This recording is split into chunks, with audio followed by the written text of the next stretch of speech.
Good kill, good kill. Hey, good kill.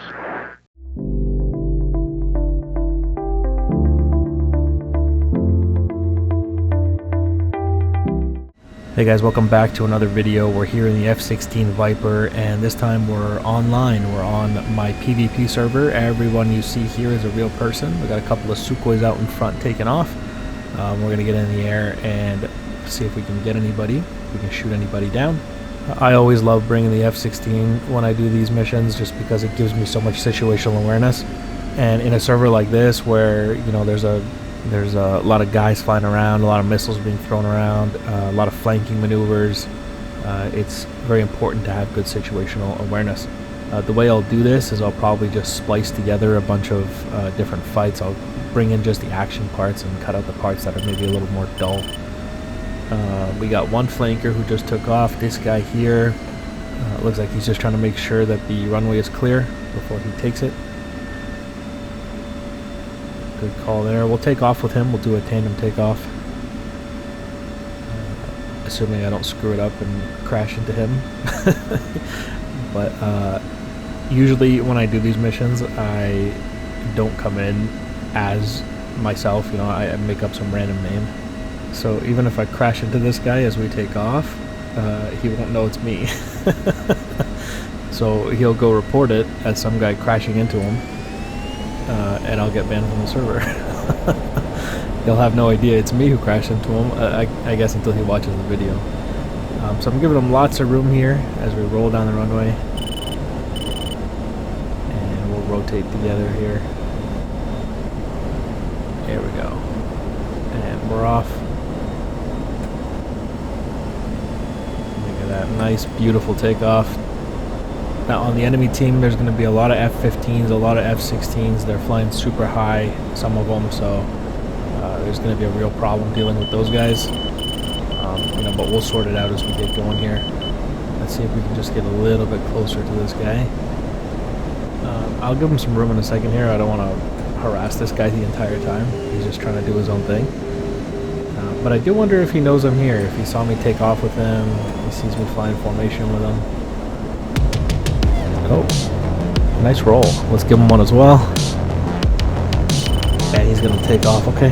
Alright, let's leave him alone. Let's let him do his own thing. We're going to break to the south here.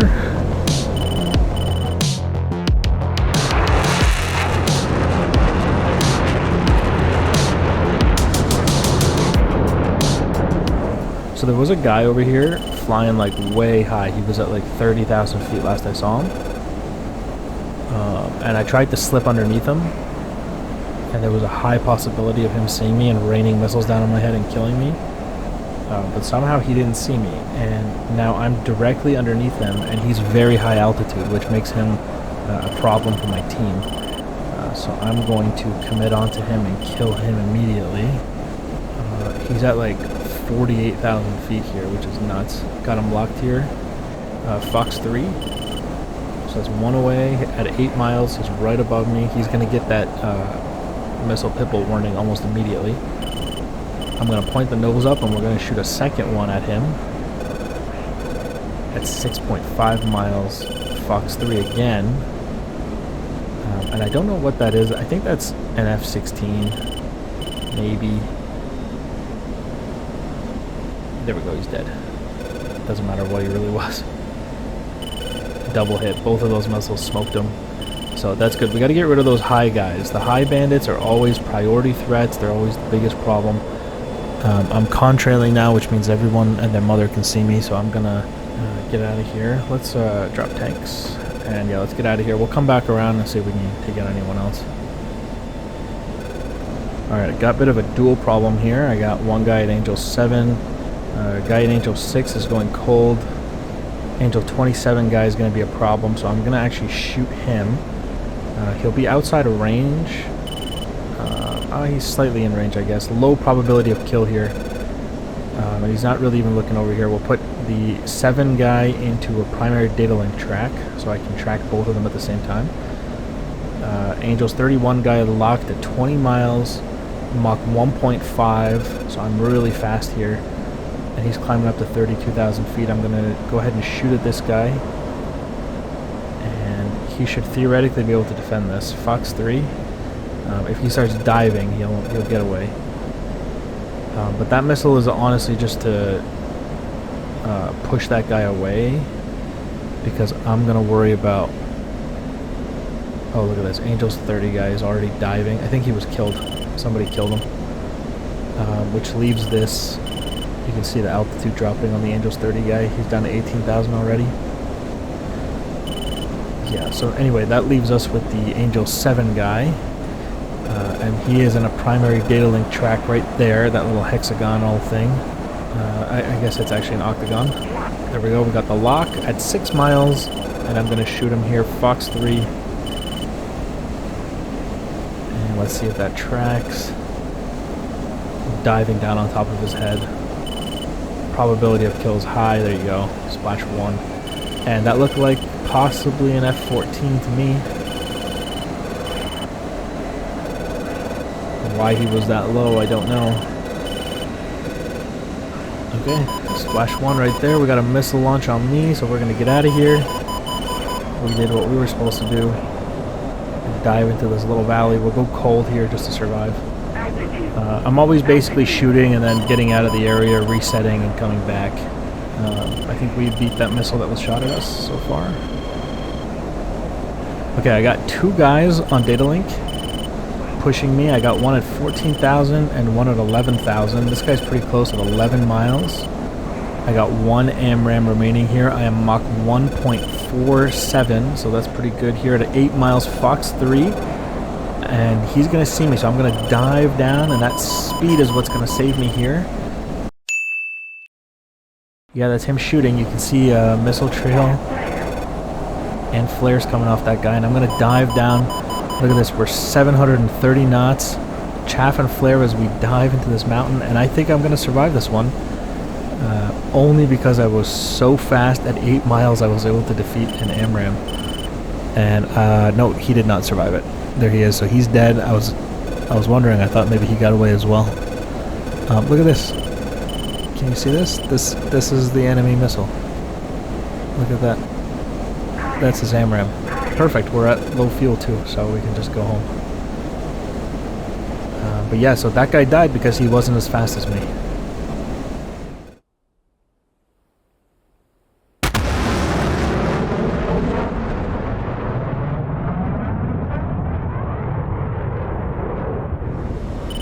I got a guy way out here at 32,000 feet. No one else on the team seems to want to deal with him. He's up to about 42,000 now. The problem is that, you know, if you go to deal with him, he has such an advantage over you in terms of altitude and speed that he will outrange almost everything you do. I thought there was a bandit here. I'm just scanning low and I don't see him. So it's hard for people to deal with this guy, so we're going to take him on. He's at 33,000 feet. You'll see him on the data link right there. I'll punch the radar out. And I'm at 33,000. I am Mach 1.35, so I'm high and I'm fast, which means I'm a good candidate to deal with this guy off the nose. And it looks like he might be either an F-16 or an F-15. I can't tell. It doesn't matter. He needs to die either way. If he's an F-15, the only problem is he outranges me with the radar, which means he'll get a lock sooner. But we both carry AMRAMs, so it's going to be fine. 34,000 feet, looking for that lock. Still can't get it from the F-16 radar. And maybe, oh, there we go. We got him. Got him locked at 36 miles. But yeah, killing this guy is going to be very important for my team. It's going to really help everybody out. So there we go. Fox 3. I got one more left.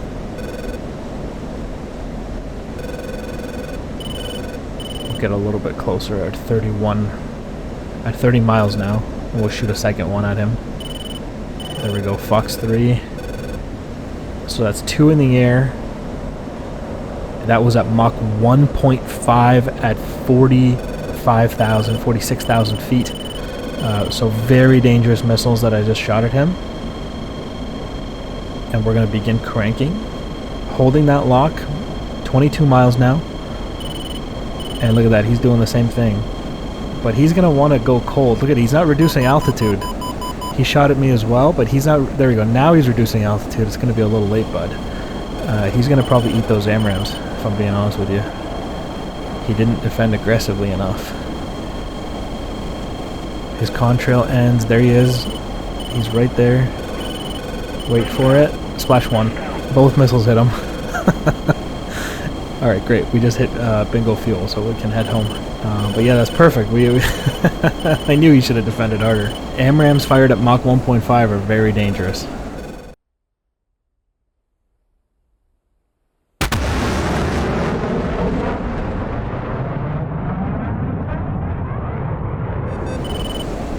Alright.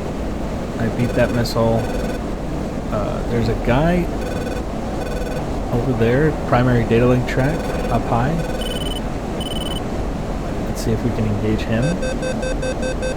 12 miles, 15,000 feet. Let's shoot one AMRAAM at this guy. At the very least, we'll push him off here. Fox 3. Low probability of kill. That's okay. Still holding that lock at 9 miles. I think he's actually way reducing his altitude. Yeah, this guy dove down. The guy was shooting at. Got him locked down there at 8 miles. He's defending. And he's not shooting at me, so I'm actually going to run him down. 7 miles probability to kill high. I lost lock. Where'd he go? He's right here. Let me put him into a primary data link track here. And then we'll go to dogfight mode. Yeah, there he is. I see him. He's right there. I see him. I see him.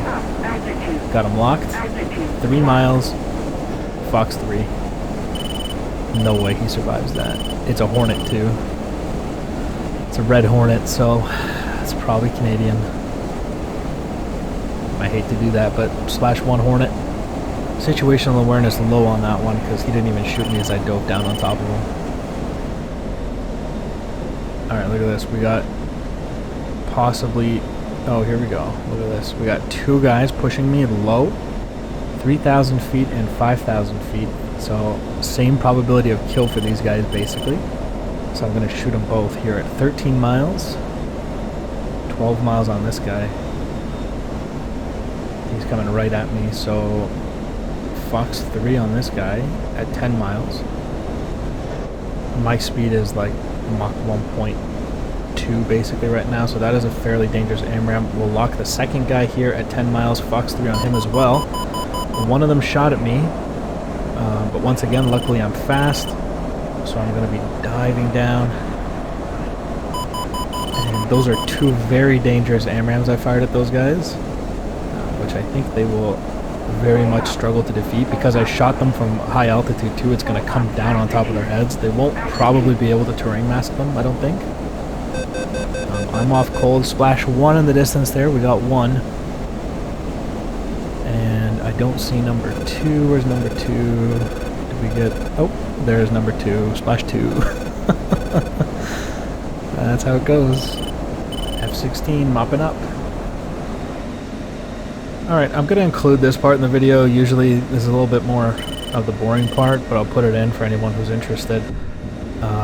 Basically, people asking how I'm bringing this thing home after flying around an afterburner for so long. The F-16 is quite the glider. So usually what I do is go out there, I use the afterburner to get really fast, get really high. And then when I'm low fuel, when I'm bingo fuel, I dump the tanks, so I'm low drag, and I climb this thing up to about 50,000 feet at like Mach 1.5, and I will literally put the engine to idle and I will glide this thing home, which is what we're doing here today. I'm coming back with 500 pounds of fuel left and still got plenty of speed on the way down. I'm literally going to use air brakes here to make sure I don't overspeed. I'm still going to be fast on the runway, but I'm just going to put it down anyway, just because it doesn't look like anyone's using the runway. So I'm just going to quickly put it down. But that's basically how you do it, man. The F-16, you can glide this thing like 80 miles, at least, on idle. It's crazy. As long as you can get high, right? And if your initial speed is good. If you're fast right off the bat, you can glide this thing quite the distance. Let's put this down nice and gentle here. Still a little fast at 200 knots, but that's okay. Just put it down, 183 knots, touchdown. There it is. We'll put on the brakes, nice and easy. And that's usually how I do it. I usually burn through all my fuel in the fight, and then I glide it back home. and generally it works pretty well. But yeah, anyway, the F-16, the reason I like this thing so much is the situational awareness, the data link. The way the data link works in the F-16 just kind of connects with my brain, and I think it's very, very intuitive, which is actually one of the reasons why I recommend it for most people who want to get started in DCS and they're interested in air-to-air. I think the F-16, especially in BVR, is a great option for that. The only place it struggles now is like the radar is not as good as like an F-15, for example, but that's obvious, right? It's an F-16. We got a flanker here. Oh, we're both trying to get out of each other's way. I'll go this way. Alright. Oh, good. Okay, thank you guys for watching, and I will see you guys in the next one.